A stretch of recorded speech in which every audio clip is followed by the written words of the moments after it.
Hello everyone, सभी को नमस्कार।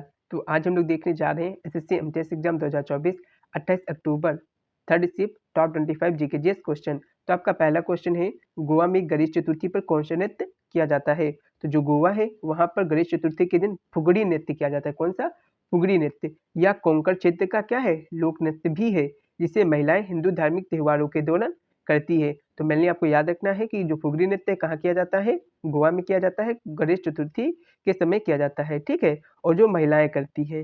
नेक्स्ट आपका अगला क्या है, आकस्मिकता निधि का उपयोग कहाँ नहीं किया जा सकता है? जो आपका आकस्मिकता निधि है इसका इस्तेमाल सामान्य खर्चों, सरकारी खर्चों, नियमित वेतन भत्तों या निर्धारित परियोजना के वित्त पोषण के लिए नहीं किया जा सकता है। इसका मुख्य उद्देश्य केवल अप्रत्याशित या आपातकालीन खर्चों को पूरा करना है। संविधान के अनुच्छेद 267 के मुताबिक संसद को आकस्मिकता निधि है उसको स्थापित करने का भी अधिकार है। तो इन बातों को आपको याद रखना है, ठीक है। जो आपका अनुच्छेद 267 है उसके अनुसार जो संसद है वो आपका आकस्मिकता जो निधि है वो स्थापित कर सकती है। नेक्स्ट आपका अगला क्या है, आपका अगला है कुतुब मीनार का आकार कैसा है? तो जो आपका कुतुब मीनार है उसका जो आकार है लगभग अष्टकोणीय है। इसका निर्माण किसने करवाया था? तो इसका निर्माण कुतुब बिन ऐबक द्वारा शुरू किया गया था, लेकिन कंप्लीट किसने करवाया था? उनके उत्तराधिकारी इल्तुतमिश ने पूरा कराया था। पूछा जाए कुतुब मीनार है कहाँ? तो दिल्ली में स्थित है, ठीक है। कहाँ पे? मोरलू में। बात की जाए यह दुनिया की सबसे ऊंची ईंट से बनी इमारत है, ठीक है। क्या है? यह दुनिया की सबसे ऊंची ईंट की बनी मीनार है, ये आपको याद रखना है। इसकी ऊंचाई कितनी है? 72.5 मीटर और व्यास कितना है? 14.3 मीटर। इसमें सीढ़ियां कितनी है? तो आपकी है कितनी? 379 सीढ़ियां हैं। नेक्स्ट आपका अगला क्या है इसमें, इसे कब यूनेस्को की विश्व धरोहर स्थल घोषित किया गया था? तो ये कब घोषित किया गया था? 1993 ईस्वी में, ठीक है। इन बातों को भी आपको याद रखना है। नेक्स्ट आपका अगला क्वेश्चन है, माई लाइफ माई म्यूजिक आत्मकथा किसकी है? मैंने आप लोगों को ये रटा दिया था, बताया भी था कि ये पूछा जरूर जाएगा, ठीक है। तो जो आपकी माई लाइफ माई म्यूजिक जो आत्मकथा है ये आपकी है पंडित रवि शंकर जी की, ठीक है। और ये किसके वादक हैं? तो ये आपके सितार वादक हैं। यह किताब साल 1968 ईस्वी में प्रकाशित हुई थी, ठीक है। पंडित रविशंकर को 4 बार ग्रैमी अवार्ड से भी सम्मानित किया गया है, ठीक है। नेक्स्ट आपका अगला क्या है, तिलैया बांध किस राज्य में बना है? तो तिलैया बांध झारखंड में स्थित है या कोडरमा जिले में बराकर नदी पर दामोदर घाटी निगम द्वारा निर्मित पहला बांध और जल विद्युत शक्ति संयंत्र है। तो कहाँ पे बना है ये? आपका झारखंड में स्थित है। कौन नदी है? बराकर नदी है, वहाँ पे ये बना है। नेक्स्ट आपका पीटी उषा ने एशियाई खेल में रिकॉर्ड कब बनाया? ठीक है। तो जो पीटी उषा उन्होंने 1985 में जकार्ता में एशियाई खेलों में एक ही इवेंट में सबसे ज्यादा स्वर्ण पदक जीते थे। उन्होंने इस प्रतियोगिता में 5 स्वर्ण और 1 कांस्य पदक जीता था। पीटी उषा को ही द पयोली एक्सप्रेस के नाम से जाना जाता है। किस नाम से? द पयोली एक्सप्रेस, ठीक है। पयोली एक्सप्रेस के नाम से जाना जाता है। नेक्स्ट आपका अगला है, उत्तर पूर्वी राज्यों का जनसंख्या घनत्व क्रम बताना है, ठीक है। तो भारत में सबसे कम जनसंख्या घनत्व वाला राज्य कौन सा है? अरुणाचल प्रदेश, जहां पर आपके 17 व्यक्ति प्रति किलोमीटर है, ठीक है। कुछ और राज्य देख लेते हैं, जैसे नागालैंड में 119 व्यक्ति प्रति वर्ग किलोमीटर है। सिक्किम में बात करें तो 86 व्यक्ति प्रति वर्ग किलोमीटर है। त्रिपुरा में बात करें तो 350 व्यक्ति प्रति वर्ग किलोमीटर है। तो आप ऑप्शन के अनुसार बता सकते हैं कि इनका क्या होगा, जो आपका क्रम होगा, बढ़ता हुआ या घटता हुआ क्रम, वो क्या होगा, ठीक है। नेक्स्ट आपका अगला है, आज़ादी का अमृत महोत्सव कब शुरू हुआ? तो ये कब शुरू हुआ था? 2021 में शुरू हुआ था, ठीक है। प्रधानमंत्री श्री नरेंद्र मोदी ने 12 मार्च 2021 को अहमदाबाद के साबरमती आश्रम से दांडी मार्च को हरी झंडी दिखाकर आज़ादी का अमृत महोत्सव का उद्घाटन किया, ठीक। कहाँ शुरू हुआ था? तो जो साबरमती आश्रम है से दांडी मार्च को हरी झंडी दिखाकर इस जो महोत्सव है इसकी शुरुआत की गई थी माननीय प्रधानमंत्री नरेंद्र मोदी द्वारा। नेक्स्ट आपका अगला क्या है, फाइयान भारत किस रास्ते के द्वारा पहुंचा था? तो जो चीनी बौद्ध भिक्षु हैं फाइयान, ठीक है, वो पश्चिम बंगाल के ताम्र लिप्ति वर्तमान में तामलुक से समुद्र के रास्ते भारत से चीन वापस लौटे थे, ठीक है। तो मेनली यहाँ क्वेश्चन था कि भारत से जो चीन है वो किस रास्ते के द्वारा पहुंचा था, ठीक है। यहाँ ये क्वेश्चन था। तो वो किस रास्ते से पहुंचा था? आपका जो वर्तमान में तामलुक है से समुद्र के रास्ते भारत से चीन वापस लौट गया था। उस समय ताम्रलिप्ति के एक प्रसिद्ध अंतरराष्ट्रीय बंदरगाह था, ठीक है। चीनी बौद्ध यात्री फायान गुप्त साम्राज्य के शासक चंद्रगुप्त द्वितीय के शासनकाल में आया था। ये भी पूछा जाता है कि जो फायान है वो किसके शासनकाल में आया था? जो चंद्रगुप्त द्वितीय है, मौर्य नहीं, चंद्रगुप्त द्वितीय जो गुप्त वंश के शासक थे, इनके शासनकाल में आया था। नेक्स्ट आपका अगला क्या है? राजतरंगिणी किस भाषा में लिखी गई थी? तो ये लिखी गई थी संस्कृत भाषा में। किसने लिखा था? तो कलहर जी ने लिखा था। किसने लिखा था? तो कलहर द्वारा लिखी गई ये क्या है? पुस्तक है जो संस्कृत भाषा में लिखी गई है। आपका अगला है भारतीय संविधान की एकात्मक शक्तियाँ कौन सी हैं? तो भारतीय संविधान में एकात्मक और संघात्मक दो तरह की शक्तियाँ पाई जाती हैं।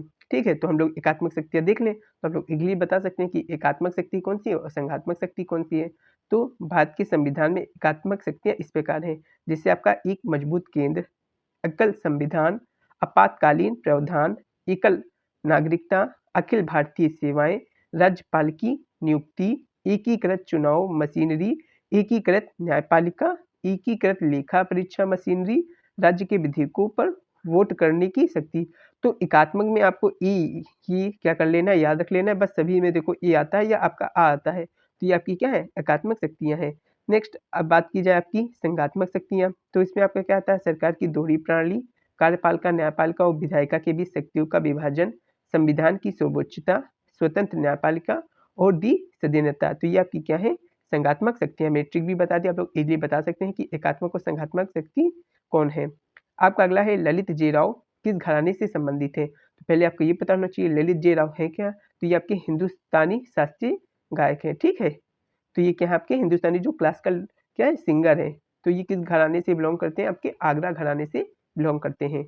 नेक्स्ट आपका है गुरु वेम्पति चिन्नास्वामी को कौन सा पुरस्कार नहीं मिला है? तो आप इसका इजीली राइट आंसर तब दे सकते हैं जब पता होगा कि इनको कौन कौन से पुरस्कार मिले हैं। तो इनको जो मध्य प्रदेश सरकार द्वारा दिया जाता है कालिदास सम्मान, वो भी मिला है। ठीक है, मध्य प्रदेश सरकार द्वारा कालिदास सम्मान कब स्टार्ट किया गया था? 1980 में शुरुआत किया गया था और 1968 में इन्हें पद्म भूषण मिला है। ठीक है, 1968 में पद्म भूषण और 1967 में संगीत नाटक अकादमी फेलोशिप पुरस्कार से सम्मानित किए गए हैं। वेम्पति चिन्नास्वामी है क्या? तो ये आपकी क्या है? ये आपकी क्लासिकल डांसर है। कौन सी क्लासिकल डांस है? तो ये कुचिपुड़ी जो शास्त्रीय नृत्य है उनसे ये जुड़े हुए हैं। तो इन बातों को आपको याद रखना है। नेक्स्ट आपका अगला क्या है? किस ओलंपिक में भारत ने शूटिंग में पहला पदक जीता था? तो भारत ने ओलंपिक में शूटिंग में जो पहला पदक 2004 में एथेंस में हुए जो ओलंपिक थे उसमें जीता था। किसने दिलवाया था? तो आपके राज्यवर्धन सिंह राठौड़ ने रजत पदक जिताकर जिताया था। बात की जाए पहला गोल्ड कब आया था? तो पहला गोल्ड आया था आपके 2008 के बीजिंग ओलंपिक में। कौन लेकर आए थे? तो वो लेकर आए थे अभिनव बिंद्रा जी। कौन लेकर आए थे? अभिनव बिंद्रा जी। ठीक है, नेक्स्ट आपका अगला है निम्नलिखित राज्यों का जनसंख्या घनत्व का बढ़ता हुआ क्रम क्या होगा? ठीक है, मेघालय, नागालैंड, त्रिपुरा और मणिपुर का आपको क्या बताना है? जनसंख्या घनत्व का बढ़ता हुआ क्रम बताना है। तो पहले पता होना चाहिए कि इनका जनसंख्या घनत्व है कितना। तो जो मेघालय है उसका जो जनसंख्या घनत्व वो आपका कितना है? 132 व्यक्ति प्रति वर्ग किलोमीटर है। वहीं बात करें नागालैंड का, तो नागालैंड का जो जनसंख्या घनत्व है 119 व्यक्ति प्रति वर्ग किलोमीटर है। और बात करें त्रिपुरा का, तो त्रिपुरा का जो जनसंख्या घनत्व वो कितना है? 350 व्यक्ति प्रति वर्ग किलोमीटर है। ठीक है, और वहीं बात करें मणिपुर का, तो यहाँ आपका है 60 व्यक्ति प्रति वर्ग किलोमीटर। तो यहाँ पे क्या बताना था? बढ़ता हुआ क्रम बताना। तो सबसे कम आपका क्या है? मणिपुर का। तो सबसे पहले आपका मणिपुर आ जाएगा, फिर उसके बाद आपका क्या आ जाएगा? नागालैंड आ जाएगा, जहाँ पे आपका 119 व्यक्ति प्रति वर्ग किलोमीटर है। उसके बाद आपका क्या आ जाएगा? मेघालय आ जाएगा, फिर उसके बाद आपका क्या आ जाएगा? त्रिपुरा आ जाएगा। ठीक है, तो ये आपका हो गया बढ़ता हुआ क्रम इन राज्यों का जनसंख्या घनत्व का। नेक्स्ट आपका अगला है, यहाँ आपको क्या दिया है? यहाँ पे आपकी फीस दी गई है।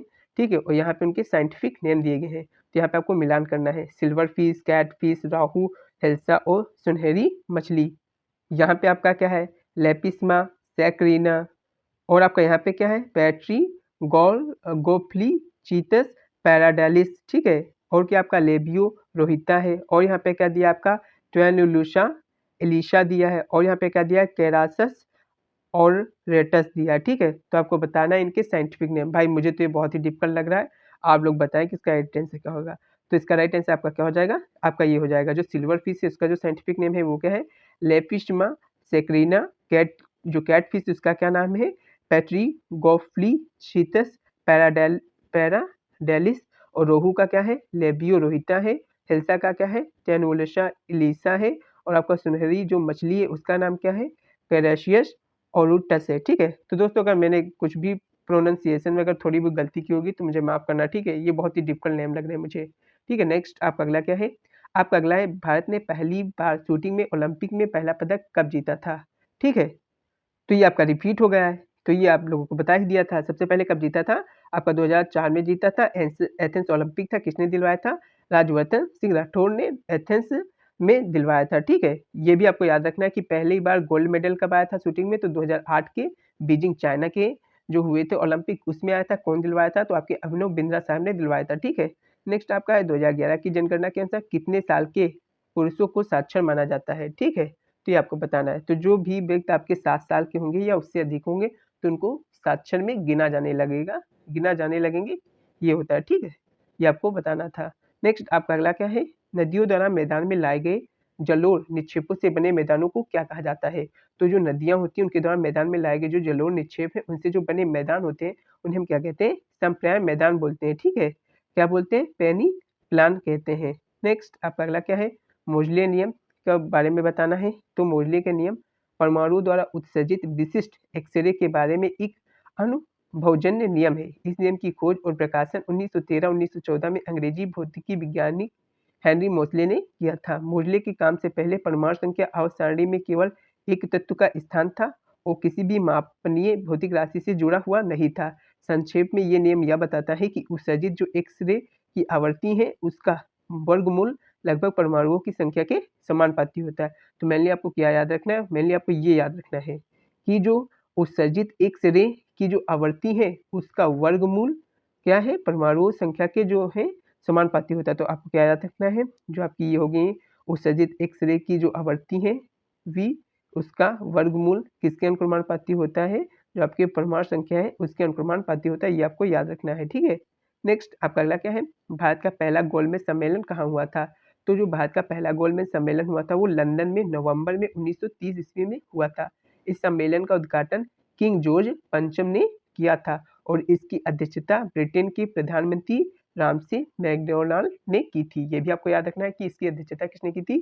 तो रामसे मैकडोनाल्ड ने की थी और इसका इनॉग्रेशन जो किया था किसने किया था? तो जो ऑग्रेशन है तो इसका इनॉग्रेशन जॉर्ज पंचम ने किया था। तो ये आपको याद रखना है, ठीक है। तो इन बातों को भी आपको याद रखना है। नेक्स्ट आपका क्या है?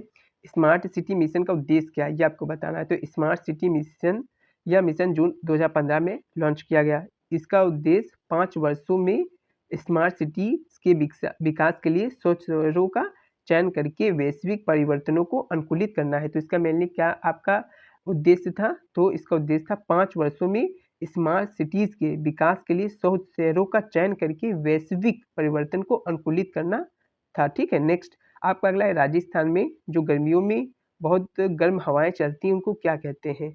तो राजस्थान में जो गर्म चलने वाली हवाएं हैं जो ग्रीष्म ऋतु में चलती हैं उन्हें हम क्या कहते हैं? लू कहते हैं। क्या कहते हैं? लू कहते हैं। नेक्स्ट आपका अगला है ललिता शर्मा किस घराने से संबंधित हैं? तो पंडित जसराज की शिष्या होने के नाते वह मेवाती घराना शैली में गायन के लिए लोकप्रिय है। तो ये किस घराने से संबंधित है? आपकी मेवाती जो घराना है उससे ये संबंधित है, ठीक है।